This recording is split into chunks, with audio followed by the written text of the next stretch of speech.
Good morning, friends. What city are you watching from today? Tell us in the comments, and enjoy the story. You still keep that light on. Those were the first words Caleb said to me after 6 years. And for one completely unreasonable second, I forgot how to breathe. I was standing in my driveway, with a grocery bag cutting into my fingers, staring at the moving truck parked next door, like it had personally betrayed me. I had noticed it 20 minutes earlier from my kitchen window, but I told myself it meant nothing. The old Bennett house had been empty for months. People moved. Houses sold. Life happened. Then Caleb stepped out of the passenger side, carrying a cardboard box. And apparently, life had decided subtlety was overrated. My name is Liam Parker. I was 23, reasonably functional, and, until that afternoon, very confident that I had gotten over the boy who used to live next door. Caleb Bennett had been my best friend before he became the person I refused to talk about. He looked older now, obviously. Broader shoulders, shorter hair, the same gray-blue eyes that used to make lying to him nearly impossible. He set the box down on the porch and looked straight at me. Not at the house. Not at the truck. Me. Then he glanced toward my second-floor bedroom window. "You still keep that light on," he said. I tightened my grip on the grocery bag. "What?" Caleb pointed toward the small lamp visible behind my curtains. "The one by your window. You used to leave it on when you couldn't sleep." My stomach dropped. That lamp had been there since high school. Back then, Caleb's bedroom window faced mine across maybe 40 feet of grass, 2 driveways, and one fence we had climbed so often. Our parents eventually stopped, pretending it was a boundary. When one of us couldn't sleep, we left a light on. It meant awake. It meant come talk to me. It meant I'm here. I had not thought about that in years. At least, that was the lie I preferred. "You remember that?" I asked. Caleb gave me a small smile, but there was nothing casual about it. "I remember a lot. That annoyed me more than it should have." "Funny." His smile disappeared. "Liam." "No, seriously. That's impressive." I shifted the groceries to my other hand. "Considering you disappeared without saying goodbye." Caleb went still. The neighborhood suddenly felt too quiet. Somewhere down the block, a lawnmower hummed. A dog barked once. Caleb looked at me like I had said something he had been expecting and dreading at the same time. "I didn't disappear." I laughed, because the alternative was admitting my chest had started hurting. "Right. You just moved 600 miles away and stopped answering me." Completely different. Caleb stepped off the porch, then stopped several feet away, careful not to come closer. "That's not what happened." "It's exactly what happened." He stared at me for a long second. Then he said something that made every old memory in my head shift sideways. "Liam, I thought you were the one who wanted me gone." I almost dropped the groceries. "What are you talking about?" Caleb looked toward my bedroom window again, then back at me. His voice was quieter this time. "If you really never got it, then we have a much bigger problem than I thought." "Got what?" Caleb swallowed. "The last thing I ever sent you." "The last thing you ever sent me?" I repeated. Caleb nodded, but he looked like he already regretted opening that door. "Before we moved, I wrote you something." I stared at him. "You wrote me something?" "Yes." "A text?" "No." He rubbed the back of his neck. "A letter." I actually laughed. "Caleb, I never got a letter." His expression changed so quickly that my stomach tightened. "That is impossible." "Apparently not." He looked past me toward my house like the answer might be hiding somewhere between my mailbox and front door. "I gave it to someone I trusted." "Who?" Caleb hesitated. "I do not want to say until I know exactly what happened." That irritated me. "You show up after 6 years, tell me my entire memory of you leaving might be wrong, and now you want to be careful?" "Yes," he said quietly, "because I was not careful enough back then." That stopped me. I set the grocery bag on the hood of my car before I accidentally crushed the bread. "Fine. Tell me what you remember." Caleb leaned against the porch railing, keeping the same distance between us. "My dad got transferred. Everything happened fast. We had less than 2 weeks. I remember, you stopped answering me 3 days before I left." I frowned. "No, you stopped answering me." Caleb shook his head. I sent you messages. I sent you messages. For a second, we just stared at each other. It would have been funny if it had not felt like someone had reached into my past and rearranged the furniture. Caleb pulled out his phone, then seemed to remember 6-year-old messages were not exactly waiting politely on the screen. The night before we left, I came over. No, you did not. I stood outside your house for almost 20 minutes. My chest tightened. I was home. Your bedroom light was off. Because I was downstairs waiting for you to answer me. Caleb closed his eyes briefly. Liam. I hated the way he said my name, like it still belonged somewhere familiar. Do not do that. Do what? Say my name like we are 17 again. He looked at me for a long moment. I do not know how else to say it. I looked away first. Caleb continued, softer now. When you never came outside, I thought you had made your choice. And I thought you had made yours. The words landed between us with nowhere to go. 6 years of anger suddenly felt less solid than it had an hour ago. I picked up my groceries. I need to put these away. Caleb nodded immediately. Okay. I took 3 steps toward my house before he called after me. Liam. I stopped but did not turn around. There is one more thing. Of course there is. His voice lost every trace of humor. The message you got from me before I left. The one that made you stop trying to reach me. I finally turned. Caleb looked pale. I never wrote it. I never wrote it. Caleb's words followed me into my kitchen, through dinner, and all the way upstairs like they had paid rent. I should have been thinking about the fake message. Instead, I was standing by my bedroom window at midnight, staring at the light in Caleb's old room. It was on. Of course it was. Apparently 6 years was not enough time for the universe to develop subtlety. I picked up my phone, opened Caleb's contact, and stared at the number he had given me before I walked inside. I lasted 12 minutes before texting him. Are you awake? His reply came almost immediately. You still ask questions you already know the answer to. I hated that I smiled. 5 minutes later, I was outside in a sweatshirt, crossing the strip of grass between our houses. Caleb was sitting on the front steps with 2 mugs. He held one out. Coffee. I stopped. It is midnight. You used to drink coffee at midnight. I was 17. I also thought frosted cereal counted as dinner. Caleb looked at the mug. 2 sugars. No cream. I stared at him. That is disturbing. You complained about cream for 9 years. That is somehow more disturbing. He smiled, and there it was again, that dangerous feeling that maybe 6 years had changed everything except the parts that mattered. I sat on the opposite end of the step. Tell me about the message. Caleb's smile disappeared. What did it say? I looked at the street instead of him. That you were done with all of this. That moving was easier. If we stopped pretending we were going to stay close.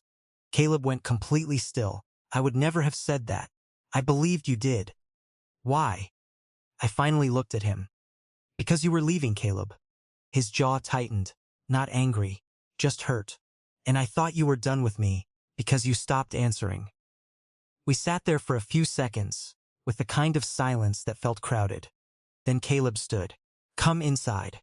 That sounds suspicious. I need to show you something. His living room was still half boxes. He walked to one marked bedroom and opened it. I raised an eyebrow. Very organized. My mother labeled everything. That explains it. He dug through the box and pulled out an old wooden pencil case, covered in faded stickers. My chest tightened before he even opened it. Inside were stupid little pieces of our childhood. A movie ticket. A plastic arcade token. A photograph of us at 16 wearing matching ridiculous sunglasses. A folded note in my handwriting that said, You owe me $5 and 1 milkshake. I looked up. You kept this? Caleb looked embarrassed. Apparently I have trouble throwing things away. Apparently? He reached for the photo, then stopped just before touching my hand. Some things were all I had left of you. My heart did something deeply inconvenient. I looked back into the box and noticed one object tucked beneath the photograph. A sealed envelope with my name written across the front in Caleb's handwriting. I forgot how to breathe. Caleb saw where I was looking. His face changed. That is not the letter. I looked at him. Then what is it? Then what is it? I asked. Caleb stared at the envelope, like it had personally betrayed him by existing. Something I never planned to show you. That was not reassuring. You realize saying that makes me want to open it more. I know. He sat back on his heels and rubbed both hands over his face. I was hoping adulthood would make you less stubborn. Adulthood gave me bills. It did not fix my personality. That got the smallest laugh out of him, but it disappeared fast. Caleb picked up the envelope carefully and turned it over in his hands. The seal was still intact. I wrote this after we moved. I looked at my name on the front. How long after? 3 weeks. My chest tightened. And you never sent it? I thought you hated me. You keep saying that like it makes sense. It made sense then. His eyes finally met mine. You stopped answering. I thought you had read the first letter. I thought you knew everything I was trying to tell you, and you wanted nothing to do with me. Everything. That word landed differently. I leaned against the coffee table. What exactly was in the first letter? Caleb looked away. That is complicated. You wrote it when you were 17. How complicated could it be? He gave me a look.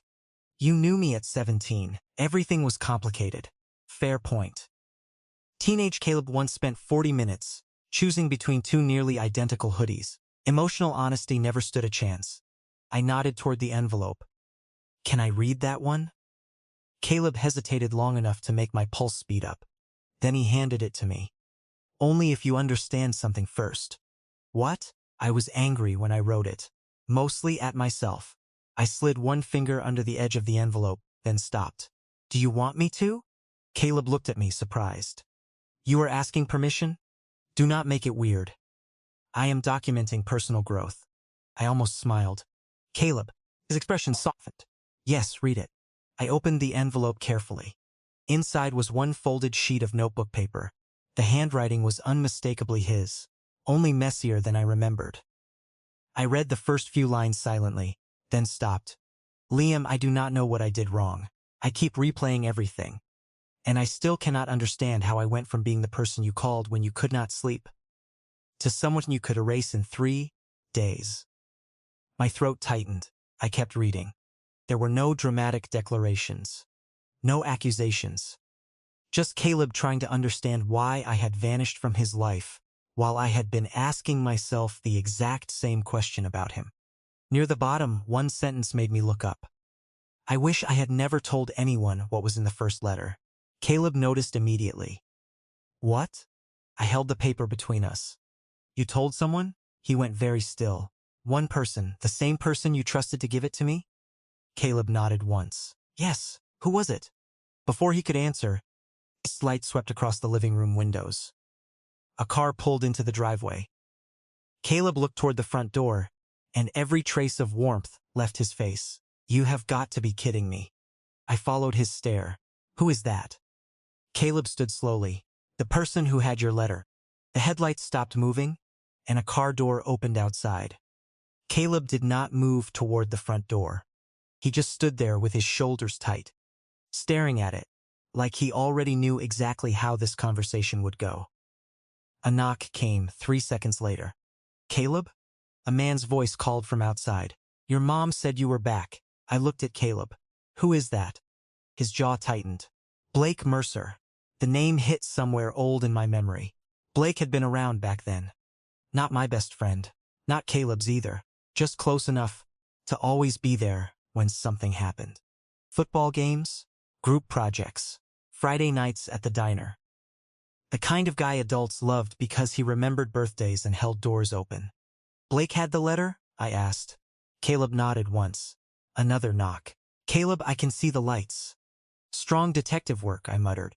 Caleb almost smiled, but then he opened the door. Blake stood on the porch wearing a navy jacket and the same polished smile I remembered, only older and smoother now. He looked at Caleb first, then he saw me. The smile changed. Not much, just enough. Liam. I folded the letter Caleb had written after moving and kept it in my hand. Blake. He glanced between us. I did not know you two were talking again. Caleb leaned against the doorframe. Interesting choice of words. Blake laughed lightly. What does that mean? It means come inside.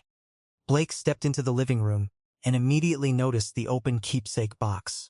His eyes dropped to the old photograph, the arcade token, then the envelope in my hand. He stopped. You still have that? The room went silent. Caleb looked at me. I looked at Caleb. Blake seemed to realize what he had said about half a second too late. I held up the envelope. You recognize this? I recognized Caleb's handwriting. That is not what you said. Blake gave me a patient smile that suddenly made me want to count every word he used. Liam, it has been 6 years. I remember some things. Caleb stepped farther into the room. Do you remember the letter I gave you? Blake's expression stayed calm. Which letter? The one for Liam. Caleb, I barely remember senior year. Funny, I said. You remembered the box. Blake looked at me. What box? Caleb's eyes narrowed. Nobody said box. Blake went quiet. There it was. Small, stupid, easy to miss. But I saw it. So did Caleb. Blake recovered quickly. Okay. Clearly I walked into something. You walked into a question, I said. Did Caleb give you a letter for me before he moved? Blake exhaled like we were exhausting him. Maybe. I do not know. Caleb's voice stayed level. I told you what was in it. Blake looked at him. You told me a lot of things back then. Then answer this, I said. Why did I get a message from Caleb that he says he never sent? For the first time, Blake's smile disappeared completely. His eyes moved to the paper in my hand. Then he said, very carefully, what exactly have you two found? What exactly have you two found? Blake asked. I looked at Caleb before answering. That question was not innocent. Innocent people usually asked what happened. Blake wanted inventory. Enough to know something does not add up, I said. His eyes stayed on the paper in my hand. That is vague. So are your answers. Caleb stepped closer to the coffee table. You remember me giving you something for Liam? Blake sighed. I remember you being dramatic about Liam. Caleb's face went still. That is not an answer. You were 17. You thought everything was life or death. I thought I was trusting a friend. Blake looked away first. That tiny movement told me more than the last 5 minutes. I unfolded Caleb's second letter again. You knew what was in the first one. Blake shrugged. Maybe Caleb told me some of it. Caleb shook his head. I told you all of it. Blake gave him a tired smile. Your memory is impressive. So is yours when you forget to pretend. The room went quiet again. I almost smiled. Apparently Caleb had gotten sharper while he was gone. Blake looked at me. Liam, whatever happened back then, you two were kids. Maybe you are turning a stupid misunderstanding into something bigger. A misunderstanding does not send messages from someone else's number. His expression changed for half a second. There. Again. What did the message say? He asked. Caleb immediately looked at me. I felt it too. Blake had already heard part of this conversation, but not the wording. Why do you care? I asked. Because you are accusing me without actually accusing me. I have not accused you of anything. You do not have to. Caleb crossed his arms. Then help us clear it up. Blake looked toward the door. I came over to say hello, not get interrogated about high school. Then this should be easy, I said. Did you deliver the letter? He paused. I do not remember. Did you read it? Caleb asked. I already told you. You told me what it said. That was not the question. Blake's jaw tightened. No, I did not read it. Caleb stared at him. You told me the next day that Liam had seen it. Blake went completely still. My stomach dropped. You told him I saw it? I asked. Caleb nodded without looking away from Blake. He said you read it and told him not to contact you. I turned to Blake. That never happened. Blake rubbed his forehead. Maybe I misunderstood something. You misunderstood a letter into a rejection? I asked. That is talented. Caleb almost laughed, but there was no humor in his eyes. Blake took a breath. This is ridiculous. Then he looked at Caleb and made the mistake that changed everything. You wanted a clean break anyway. Caleb's expression emptied. I never said that. Blake froze. I felt the air shift. The fake message I had received 6 years ago had used those exact words. Clean break. I had never told Caleb that part. Caleb slowly turned toward me. Liam, I was already reaching for my phone. I still have the screenshot. I unlocked my phone and opened the folder I had not touched in years. You kept it? Caleb asked. I was angry, not organized. I found the screenshot and held the screen, where all three of us could see it. The old message was still there. We need a clean break. Do not make this harder than it has to be. Caleb read it once, then again. His face changed. I never wrote that. Blake stared at the phone too long before looking away. Anyone could have typed that. I almost laughed. That is your defense? I am saying you cannot prove who sent it. Caleb looked at him. You had my phone that afternoon. Blake's eyes snapped toward him. What? My battery was almost dead. I gave you my phone while I packed the car because my dad kept calling. You had it for almost an hour. Blake shook his head. That proves nothing. Maybe not, I said, but you knew the exact phrase without seeing this screenshot. Blake started toward the door. I am done with this. Caleb moved aside immediately, leaving the doorway clear. Nobody is stopping you. That seemed to annoy Blake more than if Caleb had argued. He turned back. You know what? Fine. You want the truth? Caleb was leaving. You were both acting like the world was ending because your little friendship was changing. Caleb's voice went flat. So you decided for us? I tried to make things easier. By lying? I asked. Blake looked at me. You were obsessed with each other. It was exhausting. The sentence landed strangely. Caleb went quiet. I did too. Blake noticed and gave a short laugh. Seriously? You still do not get it? Caleb's shoulders tightened. Get what? Blake looked at him like he was tired of pretending. You talked about Liam constantly. You watched his window every night. You wrote some dramatic letter because you could not say what you actually felt to his face. My heart started beating harder. Caleb looked down. Blake kept going. And Liam followed you around like nobody else existed. I knew exactly what would happen if that letter reached him. What would happen? I asked. Blake hesitated. That hesitation was enough. He would choose you, Blake said finally. Nobody moved. Caleb slowly looked at me. I could feel 6 years collapsing into one sentence. So that was it? I asked Blake. You were jealous? Do not make this pathetic. You are doing a great job without my help. Blake's expression hardened. I was trying to keep everything from getting complicated. Caleb laughed once, without humor. You stole a letter, lied to both of us, and sent a fake message. That is your version of simple? Blake looked toward the door again. Believe whatever you want. Caleb stepped back, suddenly exhausted. Maybe I should leave tomorrow. I turned to him. What? This is already becoming a mess because I came back. Blake's mouth almost curved. That was when something inside me clicked. 6 years ago, I had let someone else decide what Caleb meant to me.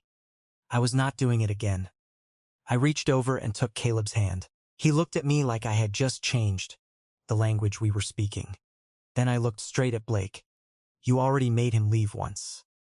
Blake's expression disappeared. I tightened my fingers around Caleb's. You are not doing it again. Blake looked at our joined hands like they had personally offended him. For once, he did not have a clever answer. Caleb glanced down at our fingers, then back at me. Liam. Not now, I said quietly. If I let go because this is awkward, I am going to be mad at myself for another 6 years. Caleb stared at me for half a second, then his hand relaxed in mine. Blake gave a sharp little laugh. This is exactly what I was talking about. I looked at him. No. This is exactly what you were afraid of. His expression tightened. You think holding hands suddenly proves your version of events? No, I said. Your own words are doing a pretty good job of that. Blake looked toward the door again. This time, Caleb did not say anything. He just watched. Blake reached for the handle. You two can rewrite history if that makes you feel better.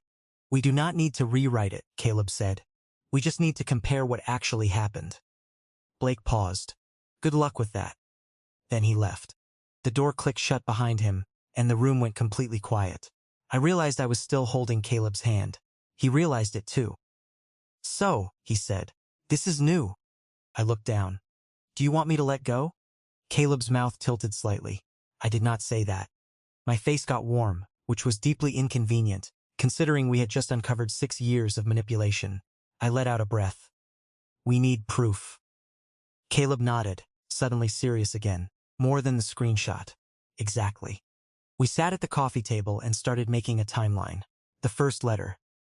The day Caleb handed Blake his phone. The fake message. Blake telling Caleb I had rejected him. Every piece fit a little too well. Caleb opened an old cloud backup account and searched through archived emails. I went through old screenshots and messages. After almost an hour, Caleb suddenly stopped scrolling. Liam. I leaned closer. What? He turned the laptop toward me. It was an email Blake had sent him the night before Caleb moved. The subject was vague, but the message was not. Stop pushing this. He wants space. Let it go before you make things worse. I stared at the screen. You still have this? Apparently I am also bad at deleting things. That is becoming very useful. Caleb scrolled farther. Another email appeared. This one from 2 days later. I told you he made his choice. You need to accept it. My stomach turned. He was keeping you away from me. Caleb nodded slowly. And keeping you away from me. I sat back. He played both sides. Caleb looked exhausted, but underneath that was something steadier. We cannot let him control the story again. We will not. I took out my phone, but we also cannot confront him with only pieces. He will deny everything. Caleb looked at me. So, what are you thinking? I smiled for the first time that night without any humor in it.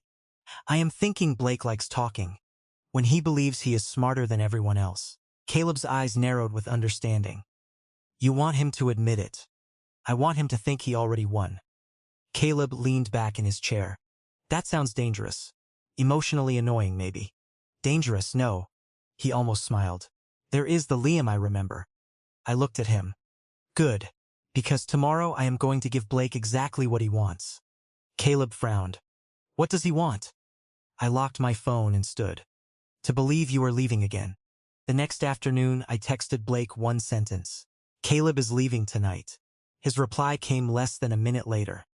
Probably for the best. That was all I needed. I asked him to meet me at the neighborhood coffee shop because I wanted to clear the air.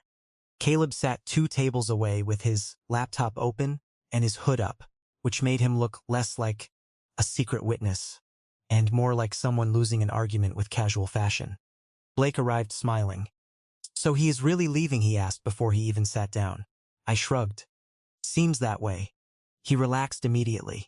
Liam, I know you are angry, but eventually you will realize I saved you both from a mess. I kept my voice calm. Saved us how? Blake leaned back. Caleb was about to confess everything in that letter. You would have chosen him. Then he would have moved away, and you both would have spent years miserable. I stared at him. So you took the letter. Blake hesitated, then gave a small shrug. I stopped a bad situation. And the message? You needed to believe he wanted distance. There it was. Clean, simple, horrible. I looked past him. Caleb had stopped pretending to work. Blake followed my eyes and went pale. Caleb stood, closed the laptop, and walked over. Thanks, he said quietly. Blake looked between us. You set me up? No, I said. We gave you a chance to tell the truth. You just finally enjoyed telling it. Caleb placed printed copies of the old emails on the table. We also have these. Blake's confidence cracked. That does not prove anything. Your admission does, I said. And before you ask, yes, this conversation was documented with everyone's consent under the rules that apply here. Blake pushed back from the table. You are seriously going to destroy my life over high school drama? Caleb shook his head. No, you made choices. You get consequences. By that evening, Caleb and I had shown the emails, screenshot and Blake's admission to our families, and the community organization where Blake volunteered. His position depended on trust. After reviewing everything, they removed him from it. Our families cut contact with him. When Blake tried, telling people Caleb was lying, the timeline and his own words ended that quickly. For 6 years, he had controlled the story. By midnight, he did not anymore. I found Caleb sitting on his front steps afterward, holding the old wooden pencil case. You okay? I asked. Ask me tomorrow. Fair. He handed me the sealed first letter. I got it back years ago. Blake returned it after we moved. Said there was no point keeping it. I stared at my name on the front. You never opened it? It was yours. I opened it carefully. Near the bottom was one line that made everything else disappear. If I ever get brave enough, I need you to know you were never just my best friend. I looked up. Caleb was watching me like breathing had become optional. So that is why you came back? He swallowed. Partly. What is the other part? He smiled nervously. I spent 6 years trying to forget you. Eventually I realized I was doing a terrible job. I laughed softly. Good. Caleb blinked. Good? I stepped closer. Because I never forgot you either. His eyes closed for half a second, like relief physically hurt. Then he reached for my hand. Can I? You are asking permission? I am documenting personal growth. I smiled. Yes. Caleb leaned in, and I kissed him once, soft and brief, exactly enough to make 6 lost years feel like they had finally stopped winning. Later, standing between our 2 houses, I looked up at the lights still glowing in both bedroom windows. For years they had meant I am awake. Come talk to me. I am still here. Caleb squeezed my hand. This time, I did not need the light to know. Thank you so much for watching all the way to the end. If you enjoyed this story, please like, subscribe, and share it with friends who might enjoy it too. We would love to know where you are watching from. Tell us your city and country in the comments. More heartfelt and unforgettable LGBTQ stories are already waiting for you. See you in the next one.